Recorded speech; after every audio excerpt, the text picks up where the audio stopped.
Many people would be content to kick back and relax as a billionaire heiress, but Isha Ambani is not one of them. She's gone above and beyond to make a name for herself and also step out of her parents' shadows.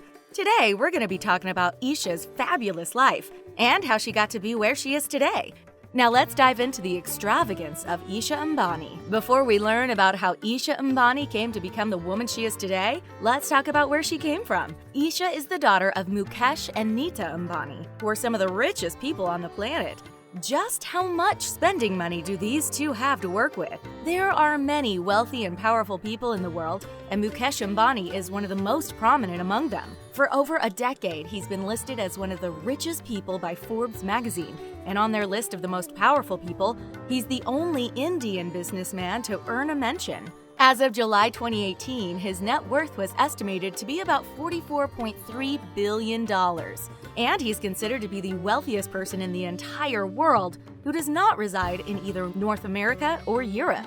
So what we're trying to say is this guy is absolutely filthy rich. In fact, he and his family could easily never work a day in their lives. Despite eventually moving into his billion-dollar estate known as the Antilia Building, Mukesh grew up in a surprisingly modest environment. His father started out trading spices before eventually moving on to textiles, and raised his family in a modest two-bedroom apartment in Mumbai, India. Mukesh has two sisters and a brother, so things were a little bit cramped, to say the least. Like many of us, Mukesh was forced to rely on public transportation and dreamed of someday receiving an allowance. However, his father's business soon began to flourish, giving Mukesh the opportunity to attend the Institute of Chemical Technology, Matunga, where he obtained a degree in chemical engineering. Later on, Mukesh attended Stanford University and set his sights on obtaining an MBA. But surprisingly, the brilliant businessman would never actually finish obtaining his higher education. His father believed that the best way to acquire life skills was to get your hands dirty and experience things in the real world. So Mukesh dropped out of school to take over a yarn manufacturing project at his father's company. Still, Mukesh insists that his time at Stanford was still valuable, and many of his professors encouraged him to think outside the box. And Mukesh did just that, greatly increasing the production capabilities and profitability of his father's business. Eventually, he went on to purchase the IPL cricket team, the Mumbai Indians, for the price of $111.9 million. This move earned Mukesh the title of the world's richest sport team owner. Before he passed away in 2002, Mukesh's father did him one last kindness. He introduced him to the love of his life.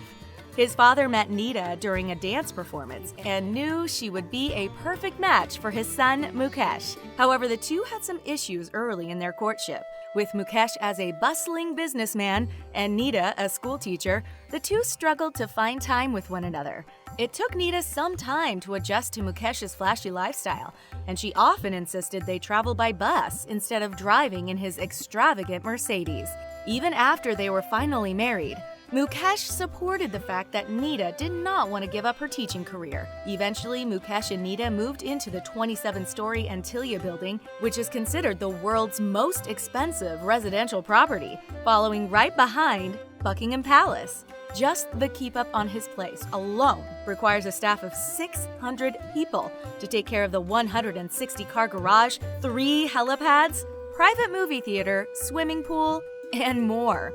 Mukesh and Nita would eventually have 3 children, 2 sons and 1 daughter named Isha Ambani. Being the only girl child in the family meant that Isha got a lot of attention growing up. She was reportedly her grandfather's favorite grandchild, and he would start out each and every day by looking at a photo of her before breakfast. Being the daughter of the billionaire chairman of Reliance Industries would be enough for some people, but Isha refused to let her father's success define her. Instead, she decided to make her mark on the world in her own way, rather than settling for her father's accomplishments. Isha decided to attend the prestigious Yale University, where she received an undergraduate degree in psychology and South Asian studies. But before she could graduate, Isha was expected to make her society debut. When she was 20 years old and a senior at Yale, her father, Mukesh, presented her at the formal Le Bal des Débutantes in Paris. The lavish event was hosted at the Hotel de Crillon.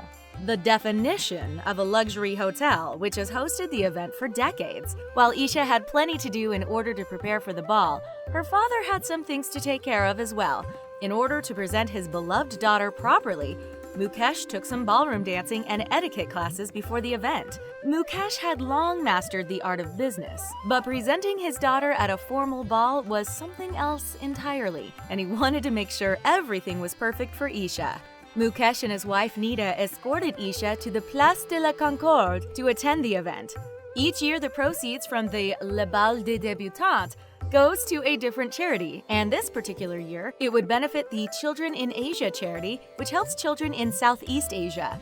In 2012, the opening dance was performed by Sophia Rose Stallone, who was accompanied by her famous father, Sylvester Stallone. Instead of a tuxedo, Mukesh wore an Indian Nehru jacket, and his wife Nita wore a beautiful Indian sari. For her debut, Isha was dressed in a positively immaculate gown by Christian Dior.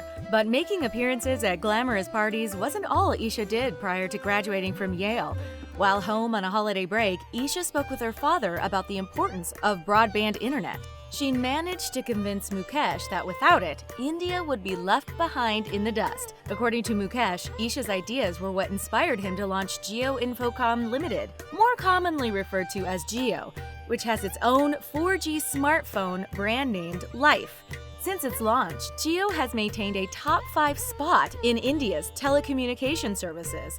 Isha was accomplishing no shortage of amazing things, even before she graduated from college. Having a father who owns a massively successful corporation means that many people expected Isha to start working for Reliance Industries immediately. But she had other things in mind. Upon graduation, she took on a position with McKinsey & Company, located in New York. Many people believed this career move was strategic on her part, and that she hoped to learn some skills and strategies to take with her when she eventually moved over to Reliance Industries. To us outsiders, Isha making a pit stop on her way to the family business may seem strange, but it's actually common.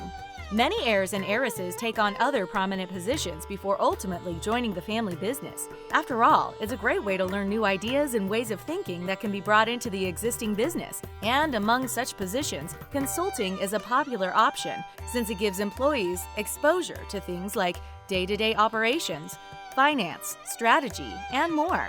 It's clear that Isha doesn't take her family's business for granted and wants to make sure she earns her place and is able to make contributions. But there was a time when Isha wasn't sure if she would follow in her father's footsteps. In fact, she wondered if she might follow her mother Nita into the world of teaching. But deep down, Isha admits she knew she would eventually be working in the family business. Her parents raised her to believe that family always comes first, and she feels that extends to her, both personally and professionally. Eventually, Isha joined her father's company, but being the boss's daughter comes with its own set of challenges. She claims the pressure put upon her is immense, as all eyes are on each and every move she makes. Isha feels as though she has to work twice as hard as the average employee, and that people are always expecting her to fail. But thankfully, Isha's time there has been successful, so far. And she even oversaw the launch of Jio. The service now has over 120 million subscribers. When it comes to business, Isha isn't one to play it safe and believes the more ambitious the project, the better. Jio helped bring India into the digital age, and Isha also works on the subsidiary Reliance Retail, which is India's largest retail company. She launched Ajio, an online fashion retailer which sells a mix of Western and traditional Indian clothing. Not only is Isha doing her part to help her family, but she hopes to be an inspiration to other women as well. India has one of the largest gender gaps in the world in terms of economic participation, with women making up only 23% of the workforce. Isha says she hopes her career will help encourage more Indian women to join the workforce, and she wants to create a welcoming environment for them. She's the first to acknowledge that she's lived a very privileged life, but she firmly believes this makes her responsible for giving back to her community. She helped start the Reliance Foundation's digital education program, which helps teachers in rural parts of India gain important information on a digital platform. Isha knows that access to technology can greatly improve people's lives, and she wants to make sure as many people have it as possible. There's no doubt that Isha has lived a remarkably unique life, But she managed to find a partner who grew up in similar circumstances. Isha and Anand Piramal grew up together, and his father is chairman of the Piramal Group. Both Isha and Anand are involved in their parents' companies and graduated from Ivy League schools. After graduating from Harvard Business School, Anand began 2 companies of his own, in addition to becoming the executive director of Piramal Enterprises. It seems like these two are as close to a perfect match as you can possibly get. To say the wedding of Isha and Anand will be a lavish affair is perhaps the understatement of the century. To put things into perspective, think for a moment about the highly publicized wedding between Prince Charles and Diana. In today's dollars, that wedding cost about $110 million. The wedding between Isha and Anand is reported to cost nearly as much, an estimated $100 million. The wedding will be a week-long affair involving celebrity guests such as Beyoncé, politicians including Hillary Clinton, and many other big names. Some brides arrange a hotel block for their guests, but this wedding requires at least 5 five-star hotels to hold everyone. The ceremony itself will be held in Mukesh's home, the incredible Antilia building in Mumbai, while the following events will occur in the city of Udaipur. Although this is clearly a star-studded event with no expense spared, the people of Udaipur will benefit as well. Isha's family has donated a massive amount of food, enough to feed 5,100 people 3 meals a day for 4 days. In addition to feeding the masses, they'll also be entertaining them with a bazaar featuring 108 traditional Indian pieces of artwork by local artisans. It's not quite a private concert performed by Beyoncé, but we're guessing the people of Udaipur won't be complaining.